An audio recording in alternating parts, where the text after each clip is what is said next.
십자가를 통과한 자기 사랑과는 다르다. 십자가를 통과한 자기 사랑과는 다르다. 라는 제목으로 하나님 말씀 증거하도록 하겠습니다. 사도 바울이 영적 아들이라고 그랬죠. 디모데에게 보낸 두 번째 편지. 오늘 특별히 함께 읽은 3장 말씀에는 1절부터 너는 이것을 알라. 그러니까 잊지 말라는 거예요. 뭐를요? 말세에 고통하는 때가 이르러, 이렇게 설명하고 있습니다. 말세가 뭡니까? 말 그대로 세상 끝이라는 얘기인데, 신학적으로는 말세를 뭐라고 정의하냐면 예수님의 초림 때부터 예수님의 재림 때까지를 말세라고 합니다. 그러니까 사실 사도 바울이 이렇게 얘기할 때는 지금부터 2000년 전이잖아요. 그때 디모데에게 말세가 온다, 이렇게 하면서 이제 그때 어떻게 우리가 경계하고 깨어 있어야 되는지 고민했잖아요. 그럼 우리가 뭐 산술적으로 계산하기 좋아하는 분들은 뭐 그때도 말세고 지금도 말세고 계속 말세냐? 그렇다고요. 신학적으로는 예수님의 초림 때부터 예수님 다시 오시죠? 그때까지를 통틀어서 말세다, 그렇게 부르고, 영적으로 얘기한다 그러면 뭐 개인적인 말세가 있다고 생각합니다. 신앙생활 잘하다가 마귀의 미혹에 넘어가가지고 영적인 말세를 받는 분들, 뭐 그런 분들 우리 주변에 종종 볼 수 있지 않습니까? 옛날에 뭐 교회에서 뭐 청년회장도 하고 뭐도 하고 그랬는데 지금은 교회 안 나갑니다. 말세를 맞이한 거 아니에요? 영적으로 얘기하면 마귀가 마지막으로 발악하는 때, 그게 말세다, 이렇게 말할 수도 있다고 생각합니다. 따라서 우리가 항상 오늘이 마지막이다, 그런 뭐 우리 내일 일은 모르니까 종말론적 신앙 그렇게 부르기도 하잖아요. 그게 뭐 종말론적 신앙이라고 그래가지고 예수님 언제 오시나, 뭐 휴거는 언제 되나, 맨날 그거 생각하는 게 아니고 하루하루에 최선을 다한다는 거예요. 그게 종말론적 신앙이에요. 우리는 내일 일을 모르기 때문에. 참 좋은 신앙이라고 저는 생각합니다. 여러분, 예를 들어서 오늘이 마지막 예배입니다. 그럼 여러분 어떻게 예배를 드리겠어요? 오늘이 내 삶의 마지막 예배입니다. 그러면 뭐 여러분 어떠한 자세로 예배 드리겠습니까? 그게 종말론적 신앙이에요. 그러니까 깨어있는 마음, 경계하는 마음. 그래서 성도는 지혜와 판단력이 필요한 거죠. 우리가 이제 쭉 말씀을 진행하고 있으니까 뭐 요한계시록 가면 조금 더 자세히 보겠지만 외적 말세 현상도 분명히 있습니다. 곳곳에 전쟁이 있고요. 그 다음에 기근과 전염병, 뭐 이런 말씀들이 쭉 나오거든요. 지금 사실은 제일 위험한 나라가 미국인 거 아시죠? 정말 요즘에 기도가 돼요. 미국 뭐 진짜 큰일 날 것 같아. 그래서 기도가 되는데 그 이유가 뭘까? 내가 보니까 하나님 두려움이 없어요. 하나님을 경외함이 없어지는 것 같아요, 점점. 자기가 왕이 되려고 하고 이런 모습들. 그러니까 외적 말세 현상이 그렇고, 내적 말세의 현상은 뭐냐? 오늘 사도 바울이 사실은 디모데에게 제일 경계하는 게 뭐냐? 미혹받지 말라예요. 미혹받지 말아라. 그러니까 오늘도 우리가 이 말씀을 통하여서 우리 심령 안에 내가 다 알아, 뭐 내가 굉장히 위험한 거예요. 그래서 우리 날마다 주님 앞에 엎드리면서 주님, 제 마음을 지켜주십시오. 주님만을 의지하기를 원합니다. 그래서 오늘은 이 포인트에 조금 중심을 두고 말씀을 살펴보면 좋겠습니다. 세 가지 살펴보겠습니다. 첫 번째는 경건의 모양이 아니라 경건의 능력을 추구하라라는 것입니다. 그럼 방법은 뭐냐? 5절이에요. 5절 말씀이 있으니까 우리 같이 읽어봅시다. 5절 같이 읽어보겠습니다. 시작. 경건의 모양은 있으나 경건의 능력은 부인하니 이 같은 자들에게서 뇌가 돌아서라. 뇌가 돌아서라. 이게 방법입니다. 미혹받지 않는 방법. 뇌가 돌아서라. 원문에는요, stay away from 이렇게 되어 있거든요. 한마디로 얘기하면 멀리 하라는 거예요. 멀리 하라. 그러니까 그 사람이 어떤 사람인지를 보는 방법 중에 하나가 그 사람이 가까이 하는 게 뭔가를 보는 것. 그 영국 속담에 그런 거 있다고 그러잖아요. 당신의 친구들을 보여주십시오. 그러면 당신이 어떤 사람인지 내가 말할 수 있습니다. 우리나라 속담에도 있지 않나요? 금목자흑. 그러니까 무게 가까이 가면 너도 자연스럽게 흑 된다. 그거 아니에요? 어제도 새벽에 말씀드렸지만 시편 1장 1절, 이 말씀 여러분 뭐 다 외우시는 분들도 많이 계시죠. 거기서 가장 중요한 게 뭐예요? 제가 한번 읽어드릴게요. 복 있는 사람은 악인들의 꾀를 따르지 아니하며 죄인들의 길에 서지 아니하며 오만한 자들의 자리에 앉지 아니하고. 그러니까 복 있는 사람은 어떤 사람이에요? 내가 어디에 앉아야 되는지, 어디에 서야 되는지, 누구와 연결되어야 되는지를 정확하게 아는 사람이라는 거예요. 그래서 우리말도 비슷한 의미가 있지만 따르지 아니하며 서지 아니하며 앉지 아니하고. 근데 영어 성경에 보니까 do not follow, 따라가지 말고, do not stand, 쓰지 말고, 그다음에 앉지 말라 이 말을 do not join 이렇게 되어 있어요. 연결하지 말아라 이렇게. 우리는 참 여기에 긴장이 있는 것 같아요. 그럼 목사님, 맨날 믿는 사람들만 만나고 다닐까요? 그게 아니고, 제가 그래서 오늘 설교 제목이 십자가를 통과한 자기 사랑인데, 그러니까 완전히 예수님과 하나 된 다음에 그러고 나서는 세상으로 예수님 가라고 그러시잖아요. 땅끝까지 이르러 복음 증거해라. 유대와 사마리아 땅끝까지. 유대는 같은 민족이고 사마리아는 여러분 그거 아시잖아요. 역사적으로 상종 안 하는 사람들이잖아. 거기도 가고 그 다음에 땅끝까지도 가라. 여기에 긴장관계가 있다고요. 무슨 얘기입니까? 내 심령이 나 하나도 지탱하지 못할 때는요, 그때는 움직이면 안 되죠. 근데 주님의 말씀이, 주님의 성령이 내 안에 충만하다 그러면 그때는 성령께서 비춰주시는 대로, 부르시는 대로 가면 되는 겁니다. 그러니까 미혹에 빠지는 이유는 뭐겠습니까? 성령께서 빛을 비춰주시는 대로, 성령님께서 성령님의 또 다른 명칭이 illuminate 들어보셨죠? 빛을 비춰주시는 분이라고요. 그 빛을 비춰주시면 거기로 가면 되잖아요. 그런데 항상 자기의 의도, 자기의 계획을 더 의지하는 순간 그때 미혹에 빠지는 거죠. 바둑으로 얘기하면은 장고 끝에 악수를 둔다고 생각하면 생각할수록 자가당착이 되는 경우가 굉장히 많다라는 것입니다. 그래서 우리의 마음에도 이게 있어야 돼요. 주님, 제 마음을 지켜주시고 붙잡아 주십시오. 그래서 일단은 멀리 해야 될 걸 멀리 하시고, 그러면 우리가 가까이 해야 될 거, 저 여러분에게 참 어리석은 질문입니다. 가까이 될 게 뭘까요? 말씀이죠. 말씀이에요. 오늘도 여러분 이 새벽에 날씨도 쌀쌀해지는데 왜 다 나오셨습니까? 그래야 살겠다는 고백이 있는 거 아니에요? 저 불쌍해서 나오신 분은 없으시잖아요. 내가 안 가면 목사님 참 힘이 빠지실 텐데, 힘 빠지겠죠? 근데 그래도 정말 중요한 본질은 뭐예요? 예수님 의지하는 거잖아요. 말씀 의지하기 원합니다. 오늘 하루를 제 힘으로 살 수가 없습니다. 주님 저를 불쌍히 여겨주십시오. 우리 연약함이 있습니다. 그거 가지고 주님 가까이 하는 거잖아요. 그러니까 주님을 가까이 하고 그 다음에 그 사람들을 가까이 하는 거예요. 그래야 미혹에 빠지지 않는다고. 두 번째, 마귀가 제시하는 미혹의 두 가지 핵심을 간파해야 된다는 것입니다. 그게 오늘 2절 말씀인데 사도 바울이 이렇게 얘기합니다. 1절에 보니까 너는 이것을 알아라. 말세에 고통하는 때가 이르러. 그럼 고통하는 때 그러면은 막 온갖 예수님 증거하다가 막 붙잡히고 매 맞고 그런 얘기 나올 것 같은데, 진짜 고통이 뭔지를 보여주는 거예요. 그게 2절부터 나오는데 2절 보세요. 2절을 한번 다 같이 읽어보겠습니다. 시작. 사람들이 자기를 사랑하며 돈을 사랑하며, 거기까지. 그러니까 사실은 우리 원문에 의하면 그냥 자기 사랑, 돈 사랑, 자랑, 교만, 비방, 부모에 대한 거역, 이게 쭉 목록이 나오는 것 같죠? 근데 원문은 그런 의미가 아니에요. 사람들이, 그러니까 원문에는 이제 자기를 사랑하며 돈을 사랑하며 이게 묶여 있습니다. 쉬운 성경이나 이런 거 보면은 자기와 돈을 사랑하며, 그러니까 원문의 의미를 굉장히 충실하게 잘 번역한 거예요. 그러니까 무슨 얘기입니까? 이게 뿌리라는 거예요. 자기 사랑하고, 그러니까 이기주의예요. 자기 사랑하고 그러면 돈 사랑하고는 반드시 연결되고, 여기에서부터 그 나머지 밑에 나오는 목록들 있잖아요. 이런 것들이 쭉 연결된다는 것입니다. 그러니까 뿌리를 보라는 거예요. 뿌리를. 여러분 잘 아시는 말씀 있죠. 야고보서 1장 15절. 뭐가 잉태한 즉 죄를 낳고? 뭐가 잉태한 즉 죄를 낳고? 첫 시작이 뭐예요?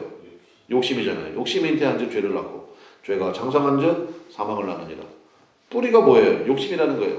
그 욕심이 바로 여기 말씀에 나오는 자기의 사랑과 돈 사랑이에요.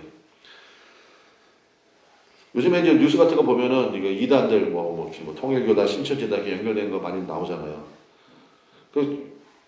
저도 잘 몰랐어요 처음에는. 그 가평 그 가는 그 길 있잖아요. 거기 그 무슨 고속도로지? 춘천 원주 이렇게 가는 도로 뭐 들어있잖아요. 이렇게 생각이 안 나나? 저도 이제 나이가 먹나 봐. 근데 이제 그 고속도로 가다 보면 그거 딱 나오죠. 가평쯤 가기 전에 전 산 중턱에 하얀 막 궁궐 같은 거 있잖아요. 처음에 저기 뭘까? 요양원이라고 하기에는 너무 화려하고. 근데 이제 여러분들 이제 다 아시죠? 그거 뭐예요? 통일교 궁궐이잖아요. 이단의 교주들은요 하나같이 자신들의 궁궐을 가지고 있습니다. 그 이상하지 않습니까? 그왜 자꾸 이렇게 신천지 같은 경우는 14만 4천 빨리 준비하라고 이제 몇 자리 안 남았다고 맨날 그렇게 막 사람들이 협박하고 그러잖아요. 하늘에 그러면서 왜 이 땅에다 궁궐을 줘? 또 희한한 게 뭐냐면 다 그쪽에 몰려 있어요. 신천지 궁궐도 그 가평 안쪽에 있고 통일교도 그쪽에 있고 확실히 그 뭐라 그럴까 지역에 있는 귀신들 그런 게 있나 그런 생각이 들기도 하더라고요. 모여 있는 걔네도 연합을 하나 봐 연합을. 예. 그래서 이단의 교주들은 하나같이 자신들의 궁궐을 가지고 있다고요. 그래서 사람들에게는 이 세상에 있는 거 이제 세상 끝이 온다라면서 바쳐라 그러고서는 자기들은 쌓고 있죠. 아니 그런 것만 봐도 구별이 안 되나? 그러니까 미혹에 빠졌기 때문에 그렇다는 거예요. 그러니까 나머지 죄들은 다 이 뿌리라는 것입니다. 자기 사랑, 돈 사랑. 이러면 이제 믿음의 본질인 충성과 인내가 나올 수가 없죠. 제가 1절에도 말씀드렸지만 세상의 모든 귀신들은 잡신들은요 항상 뭘 가지고 우리 미혹합니까? 한번 따라합시다. 두려움은 피하고 욕심은 채우고 그러니까 점집 어디 유명한 점집 없어? 이유는 뭐예요? 두려움 피하기 위해서 아니면 욕심 채우려고. 그게 어디에 있어요? 자기 사랑과 돈 사랑.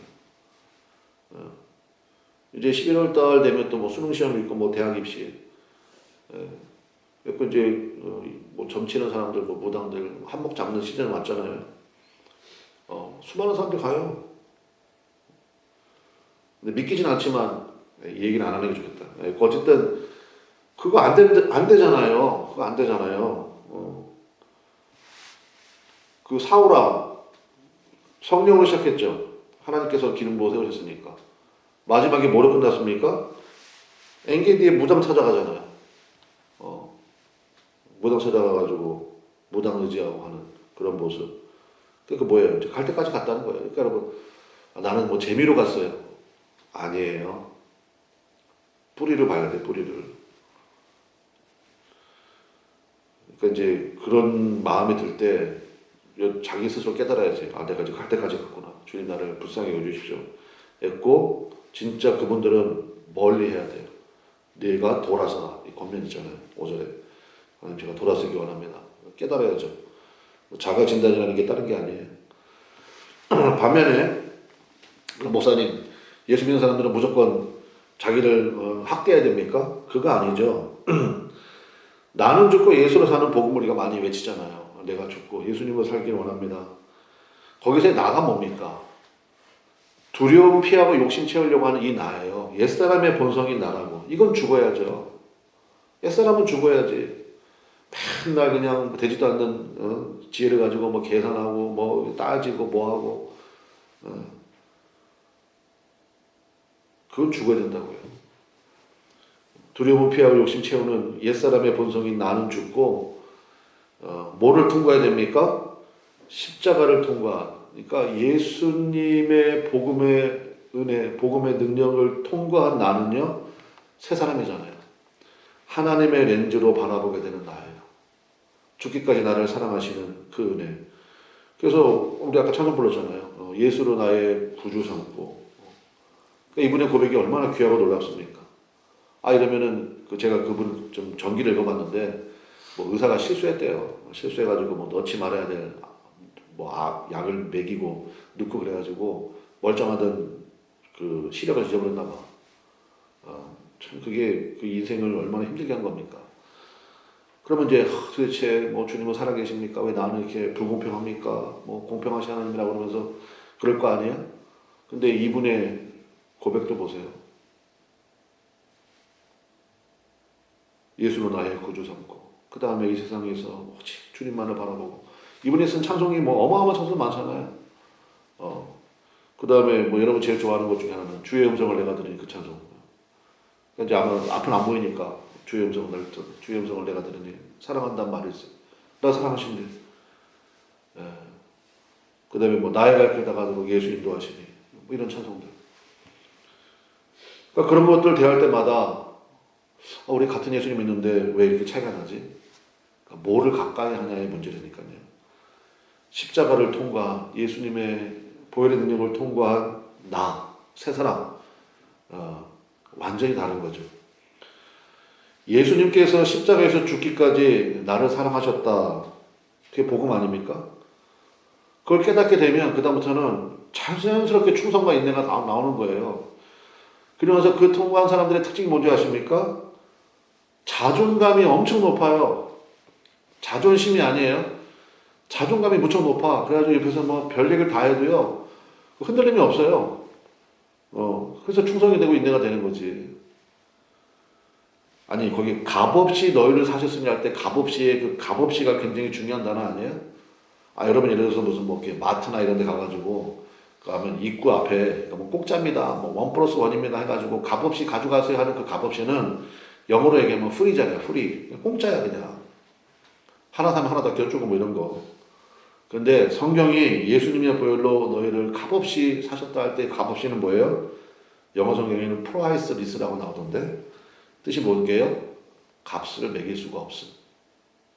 전 세계에서 예를 들어서 뭐 유일한 보석이 하나 또 칩시다. 그럼 거기 그 값을 어떻게 매겨요? 그걸? 거기에 뭐라고 써요? priceless라고 쓴다고. 우리식으로 얘기하면 부르는 게 제가 보기엔 그건 별로 이렇게 올바른 번역 아닌 것 같아요. priceless가 좋은 것 같아요. 값을 매길 수가 없어.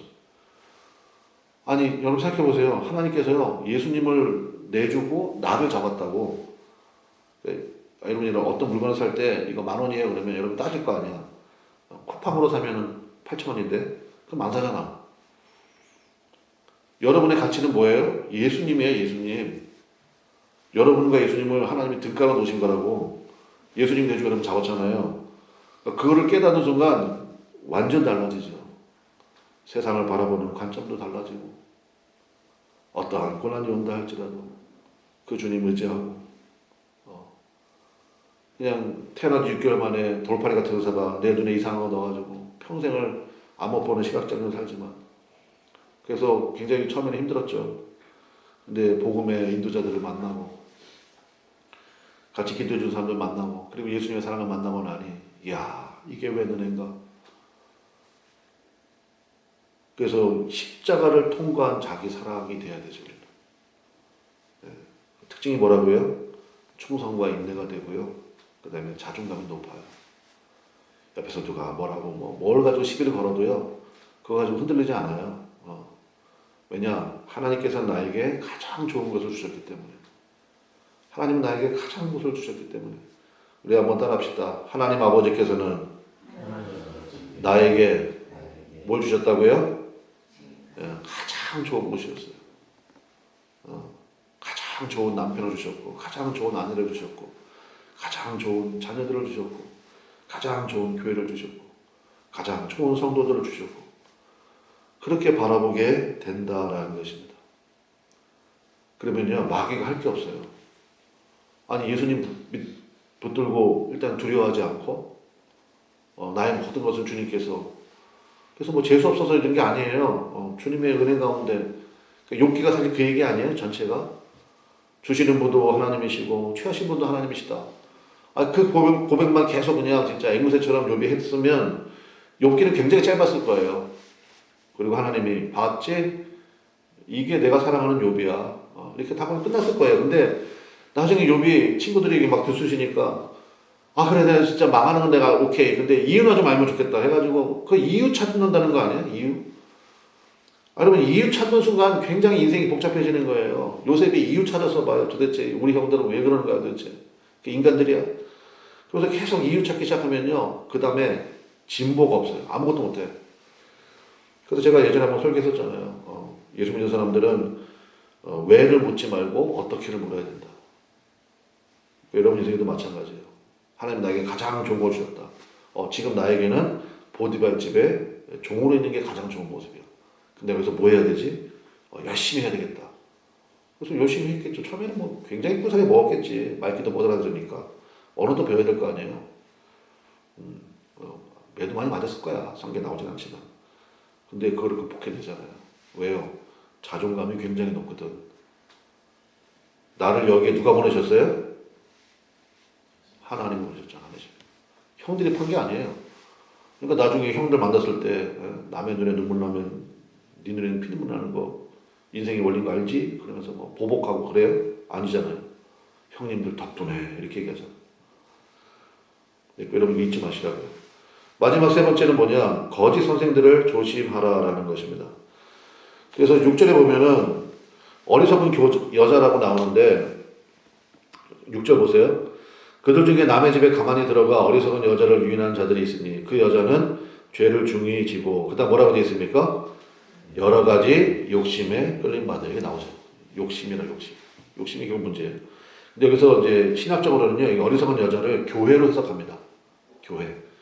그 요한계시록 가면 그게 더 확실하게 드러나거든요.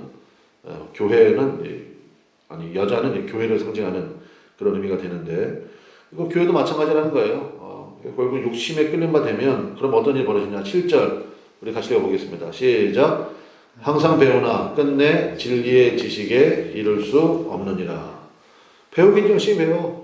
무슨 뭐 아버지 학교, 어머니 학교, 뭐 마더와이즈, 뭐 제자 훈련 배우는 건 엄청 배워. 근데 그게 삶으로는 연결이 안 되는 거예요. 왜요? 내가 기준이 되어서 취사 선택하기 때문에 그렇습니다. 내 생각을 항상 앞세우는 거예요. 내가 좋으면 오케이. 그래서 유튜브 설교가 그래서 해악이 된다고요. 앞에 한 2분 정도 들어보다가 내 마음에 맞으면 계속 듣고 내 마음에 안 맞으면 안 듣고 그러잖아.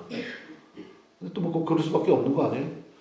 그래서 나의 담임 목사가 있어야 돼요. 내 교회가 있어야 되고. 그래서 들어도 싫고 뭐 예를 들어서 뭐 나하고 맞지 않는데 그래도 듣는 거잖아. 어쩔 수 없잖아.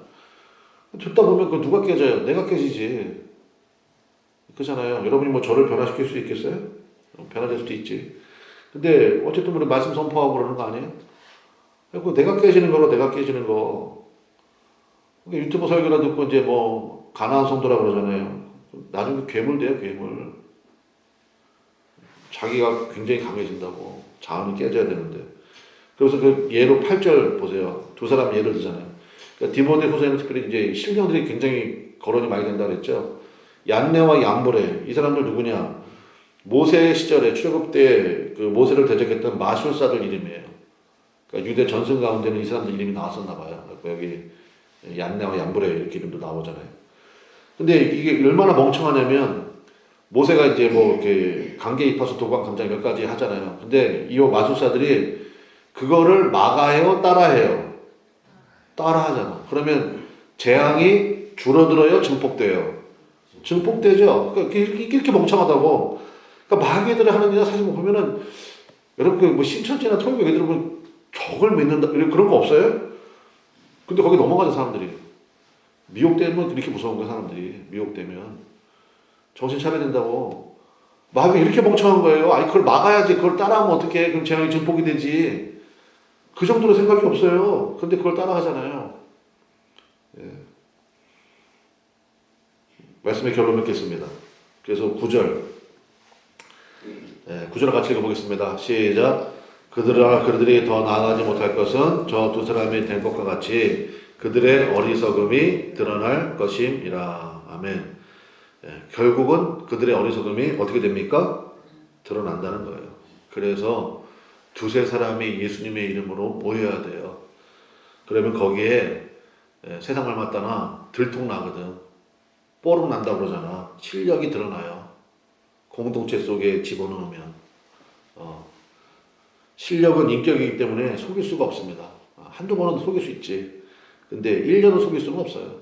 그럼 드러나. 그러면 그런 과정을 거치면서 내 안에 주의 복음이 막 갈급함이 오는 거예요. 주님 도대체 이게 뭡니까? 나는 왜 이 모양입니까? 왜 나는 이렇게 믿음이. 그러니까 여러분 예수님 뭐 보다가 제자들 많이 혼났잖아요. 믿음이 적은 자들아. 때는 믿음이 없다고 뭐 혼나기도 하고. 그래도 예수님 안에 붙어 있는 거예요. 그러다 예수님 배신하고 뭐 도망가고 저주도 하고 그랬잖아요. 그래도 붙어 있는 거예요. 예수님이 찾아오셔서 다 회복시켜 주시잖아요. 그래서 여러분, 신앙 공동체가 그래서 소중한 겁니다. 그래서 들통나는 거를 두려워하지 마십시오. 저도 들통 많이 나잖아요. 목사님 왜 저런데? 여러분 그런 거 있잖아요. 아직 덜 돼서 그렇지 뭘. 근데 또 그러다가 이제 저도 이제 반성하고 주님 저를 불쌍해 주십시오. 도대체 이게 제가 왜 이럴까요? 이렇게 그러면서 형상 주님의 장성한 분량의 일까지 성장하는 거잖아요. 성숙되어지고 중요한 건 뭡니까? 이 마지막 때에 미혹받지 마십시오. 그 다음에 여러분 자신이 주님 보시기에 얼마나 귀하고 얼마나 소중한 존재인지를 잊지 마시기 바랍니다. 그러면 우리가 더욱더 붙들어야 될 것은 확실하죠. 예수님이에요. 말씀 되신 예수님이에요. 주의 성경을 사랑하시고 그 말씀을 통과한 새 자를 바라보십시오. 다 풀려요. 모든 문제는. 주님이 나에게 가장 좋은 것 주신다. 주님 나와 늘 함께 하신다. 그러면 마침내 주님께서 주신 귀하고 놀라운 비전과 꿈들이 주님의 뜻 가운데서 주님의 때에 온전히 이루어지게 될 줄로 믿습니다. 그리고 십자가를 통과한 자기 사랑으로 무장하는 우리 복된 그나마의 성도들 다 되시기를 주님의 이름으로 간절히 축원합니다. 기도하겠습니다. 우리 주여 한번 부르고 하나님 예수님의 십자가를 통과한 관점으로 하나님이 나를 바라보시는 그 사랑으로 나를 바라보게 하시고 나의 힘들고 어려운 이 모든 것들도 주님께서 다 아시는 문제들이고 그러므로 이유를 묻는 것이 아니라 여기서 주님이 무엇을 기뻐하시는지를 깨닫는 은혜를 부어달라고 영적 분별이 있기를 원합니다. 그 믿음 가지고 주 앞에 간절히 기도하시면 좋겠습니다. 다 같이 주여 한번 부르고 간절히 기도하겠습니다. 주여 하나님 아버지 역사하시고 인도하여